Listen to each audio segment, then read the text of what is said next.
spausti raudoną, tada raudonas užsidega, tai iš tipo pasiruošęs. Bet tada reikia spausti dar apatinį, kad įsijungtų bėgis. Dabar antras bėgis įsijungtų. Ką reikia įsijungti ar koja? Ranka. Nėra koja čia. Eik tu savo. Ir stabdžių pedalą pavogė kažkas. Nėra stabdžių pedalą. Nu pralėkit. Kur važiuojam? Davai į kalniuką, visi trys. Gal jau važiuoju.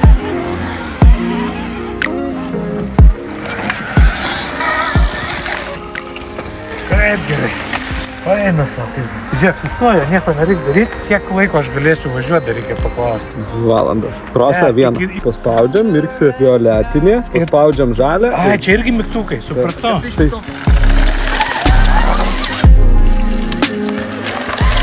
O dar kojelės norėčiau, kadangi čia krosinukas sakė, tai trūksta pasistatyti, pagaliuką reikia vežioti. Tai čia įsprendžiama, manau, nedidelė problema ir nesumaišyti rankenėlius svarbiausia. Kairiai galas, dešiniai priekį. Kaip jis čia važiuoja? Įkiša toks stebuklingas raktelis su Q Zampar, pasispaudži, rodo 5 arklio galiai.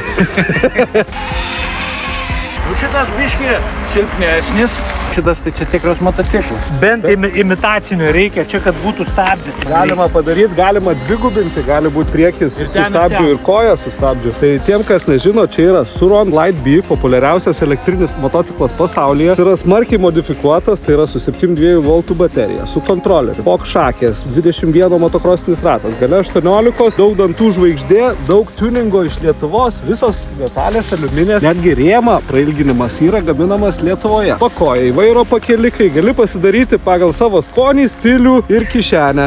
Labai gražus fredukai. Link, link. O čia stokas. Čia tas pats Suronas, tik tuningas ir stokas. Parduodamiausias, populiariausias. Kiek metai yra parduota jau? 400 000 vienetų pasaulyje. Lietuvoje kol kas dar tik tai porą šimtų. Matyt, vertas daiktas, jeigu jau tiek. O grįžta su kažkokiais klausimais žmonės. Kaip tuninguot, kaip kelt galę, kokią bateriją dėt, kokį tuningą dėt, viskas daros. Labai patikimas motoras, kontroleris, baterija, rėmas. Visa kita yra mėgėjiško lygio, tad jeigu nori jį pasidaryti tvirtą, reikia investuoti, daryti. Nu, tai važiuok, pralėksi, pasakysi. Bandom.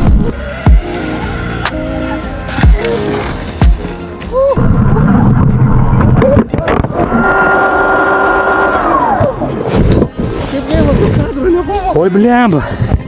Čia turiu reikalų, atrodo. Nieko, čia tik laikiklis. Laikiklis, žinokit, iš šoko nesulaužytas, nematė. Viskas gerai. Jo, rankenėlės po 12, tai kaip emocija? Ar liūdina? Šitas labiau patiko negu šitas tokinis, bet ko norėdasi dar šitam truputį ūgio trūksta. Va, dabar atsistoju, aš esu ne aukštas, bet vis tiek norėtųsi truputį aukštesnė. Čia mano sūnui, pavyzdžiui, labai gerai. Dedasi tokie sėdynės pakelikai, pakelia jie moduliniai yra ir išsikelia arba nusileidžia. Tie paaukštinimai, bet sėdynė. Gali tiesiog pasikelia tik sėdynė. Tai 2 vienetus suviniokit. Šitą man vieną vaiką. Čia ir rėmas jo nekeltas, čia yra frame extenderiai gaminami Lietuvoje, linkidžai keičiami, pakojai stipresni, stebulės 72 V, 45 ampervalandžių. Tai su jie išvystoma 18 kW gale, kai originalas yra 6 kW. Tai trigubai galingesnis. Bijau jo. Šito labiau negu kad to, nes jisai per lengvas, o nas toks stabilesnis daiktas. Ta prasme, čia jau ir ne dviratis, ir ne motas. Tai aš šito jau bijau, žinok. Jeigu reikia, tai gali atsukti į motokroso trasą akivaizdžiai, jis iškart piestu eina ir kur tik nori ten jėgos. Daugiau negu reikia daug kartų. Jeigu kaip man, kalnų važinėtojam, tai čia pilnai užtenka pusės to galingumo, ramiai savo važiuoti ir svarbu, kad techniškai. O kaip su sankaba? Sankabos netrūksta, nėra jos, nereikia. Nu kaip, yra dalykai, kuriuos šiek tiek reikia persimokinti, bet labai minimalus. Bet labai panašu kaip su rekliuzu. Jeigu rekliuzą turi važinėjęs, tai sankabos praktiškai nenaudoja arba naudoja overridinį. Tikrai tą patį turėti ir geriau turėti, nes žymiai paprasčiau, viena rankenėlė ir mygtukai ir tada renkies, ko tau reikia. Kaip aukštis? Aukštis fantastinis. Sekmadienį bandžiausi ten per rastus ir, na, taip daugiau buvo tų rastų, lindau ten, kur nereikia. Gal man tai pasirodė jausmas, kad, na, tarkim, lyginant su Husqvarna mano, tai buvo tikrai aukštesnis jis ir, na, aš lengviau pervažiuodavau per rastus. Nekimba niekur ir viskas buvo šaunu. Tai aišku, kalnam reikėtų pasireguliuoti. Reikėtų gal keletą apsaugėlių užsidėti, nes kojelė motokrosui jos nereikia gal. O kai tau visą dieną važiuot, tai tada kiti reikalai.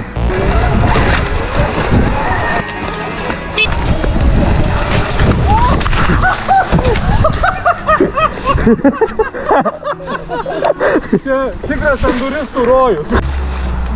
Dragons, Ford Dragons. Iš kur išdygo šitą idėją? Gera idėja, sena idėja. Su dviem klubiečiais, Mariumi Šarūnu, bendraminčiais, sugalvojom, kad reikia kažko tai specifinio kalnuose, kad lietuviai turėtų renginį savo. Na ir padarėm tą renginį Ukrainoje. Metų turbūt kokius 5-6 metus. Gavosi geras renginys. Ilgainiui jis patapo tradiciniu. Tradiciniu tai reiškia, pradėjom kiekvienais metais daryti varžybėlės. O dabar yra stovykla. Tai yra stovykla, kuri vyksta visą savaitę, 3 dienos treniruočių, tada 2 dienos varžybų, na ir aišku, kvalifikacijos trumpas važiavimas. Kas juose gali važiuoti? Visi, kas moka, gazą sukt, kas važiuoja motociklų bent kokį pusmetį ir jau kažkaip ir yra kilpos, kaip slidinėjame, įvairių spalvų, žalios, mėlynos, raudonos, na ir kaip kas galit. Kiek kilpų įveiksit, tiek turėsit. Važiuojat juodą? Nu taip, kartais reikia pešiom praeiti. Bet yra jau važiuojančių pas mus labai rimtai ir tos varžybos dabar vyksta Rumunijoje. Ten, kur romaniakai, visi, kas pas mus žino, kas yra Džervis ir visi kiti žvaigždės, hard enduro žmonės, visi žino, kas yra romaniakai ir visi kiekvienais metais važiuoja. Tai skiriasi nuo romaniakų, Ford Dragons. Na, galima sakyti, geros treniruotės romaniakams. Tai tie žmonės, kurie nori dalyvauti romaniakose, o lietuvių dalyvauja kiekvienais metais, tai prašom, atvažiuokit ir tikrai, jeigu dalyvausit, tai bus viskas gerai. Dainiau, ateik arčiau. Dainius yra irgi mūsų žvaigždė romaniakinė. Netgi YouTube buvo labai stipriai sužibėjęs. Ten mano buvo ekspromtas, galiu pasakyti.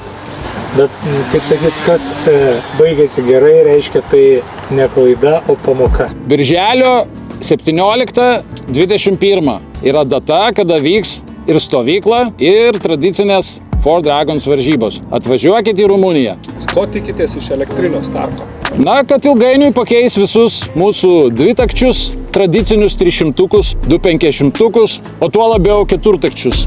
Nes pasibandęs tą daiktą, aš supratau, kad jis tinka pilnai, su juo galbūt reikia kažkiek išmokti važiuoti specifiškai, bet iš tikrųjų viskas labai gerai. Dar toks surprizas, tiem, kurie dalyvaus Dragonsuose, galės pasibandyti visi šitą žvėriuką kalnuose, tam, kad būtų viskas aišku ir kad galėtumėt savo pasakyti aiškiai, ar atėjo laikas keisti savo. Naujas formatas gimsta, birželio mėnesį tikriausiai jau labai stipriai anonsuosiu aš jį. Turėsim dar taip pat tokią atmainą Dragonsų, kur bus virtualios varžybos, virtualizuotos. Galima bus atvažiuoti bet kada vasaros laikotarpį.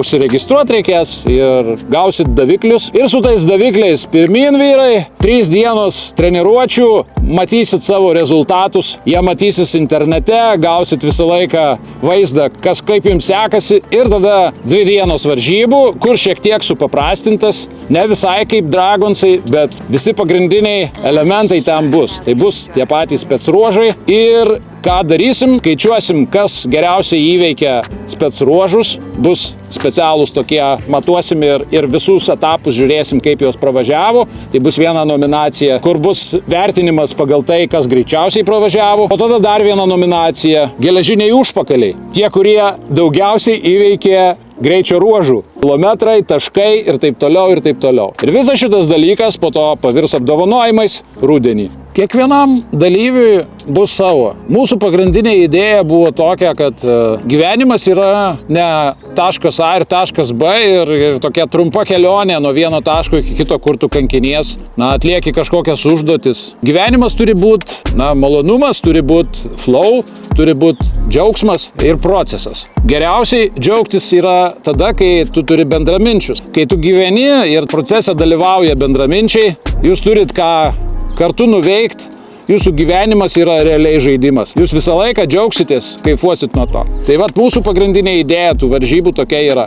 Žmonėm na, suteik tą mintį, tą jausmą. Džiaukis pats ir suteik kitiem džiaugsmą. Taip. 58 metai, tai čia ne riba, reiškia galim važiuoti ir galima dar stipriau važiuoti ir ką tik nori. Tai nori, nenori, bet vis tiek grįšimės prie vaikystės. Taip, taip. Mano tai sekantis, va. Viskas. Tik tai mąstymas toks. Suaugusių vaikų žaislai. Jeigu kada ko reikės, Kaune, tiek Suron, tiek Stark Varg, Two Wheels Empire. Ačiū.